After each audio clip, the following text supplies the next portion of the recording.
Those of you who completed the current challenge, I'd like you to do that exercise. Where am I at in my life right now?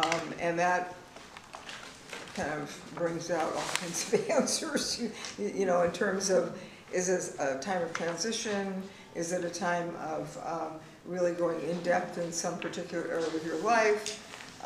Is it a time of confusion, time of lots of options? I mean, there's all kinds of things that go on in our lives in terms of the pattern and the rhythm of our lives. So that's really what you're grabbing onto in this exercise. So you're drawing a picture of where you're at in your life, and then you're also writing. And so I just want to share a couple of examples from the book of people who did that exercise and what they came up with. One woman drew this very flowing image, and she called it Changing Currents. And when she wrote about it, she wrote about all these different changes in her life, in where she lived, in her educational path, and all these other things. So that was a perfect image for what was going on in her life. And this woman was talking about being down in a pit.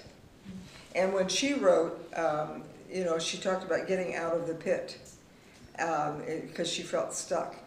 And then she asked herself, you know, was she going to get out into the light or stay in the dark? You know, basically that was the question. And in very large letters she wrote, which is it going to be, Robin?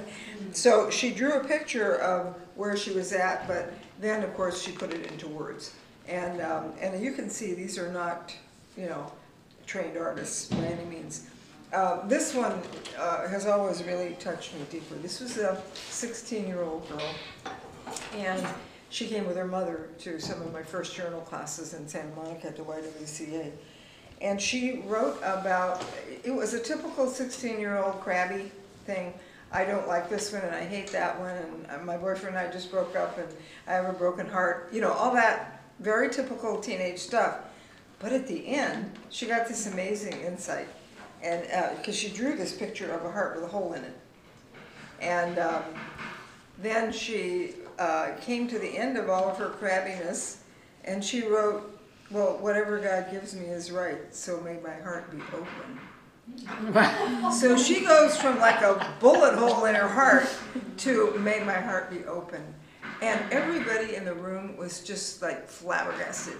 Because these were all, you know, mostly middle-aged and older women. And here's this teenage girl with this amazing insight, turning what was really a negative period of her life into an incredible insight and almost like a prayer. It's like, may my heart be open. And they all just kind of gasped when she read that last line, you know. And her artwork was very large, so it was very dramatic. It was really beautiful. She became a therapist, and I'm still in touch with her. She lives in Colorado now. And she's also does dance, she's a journalist, she's very talented. And so it's been really wonderful to see what she's done with her life. This was a drawing I did when I was ill in 1973 and started keeping a journal. And I drew a picture of myself on an earthquake. I'm from Southern California and I had survived lots of earthquakes. And this typified where I was at in my life. I felt like the earth was just cracking apart under me. I was ill, and I had given up. All the chaos I'd been through for 5 years just created this amazing instability in my life and in myself. And I couldn't stand on that earth, so I just surrendered. And this told me, after I did the drawing, I was like, oh, that's what happened. 5 years of chaos, and I ended up getting sick. But I noticed that I was moving into a fetal position. And I thought, well, a fetal position, that represents birth.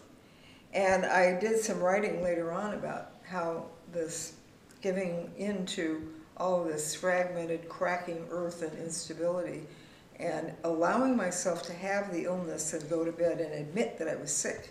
Because prior to that, I'd just been pushing. I was raising 2 kids alone, dealing with my parents' insanity, and really, really in total chaos. So this sequence of 2 pictures told me the whole story. And I did a little bit of writing right in the picture about, you know, because I couldn't stand up, to just coming to rest and accepting the illness. So these are very different approaches to the same exercise. And I found out when I was correctly diagnosed several years after the illness and after I totally healed that I had a collagen disease, and the collagen is like the glue that holds everything together in the body. And I had other pictures in my journal, like this cracked earth, that were very similar, where bodies were coming apart at the joints, just literally coming apart. They look like marionettes.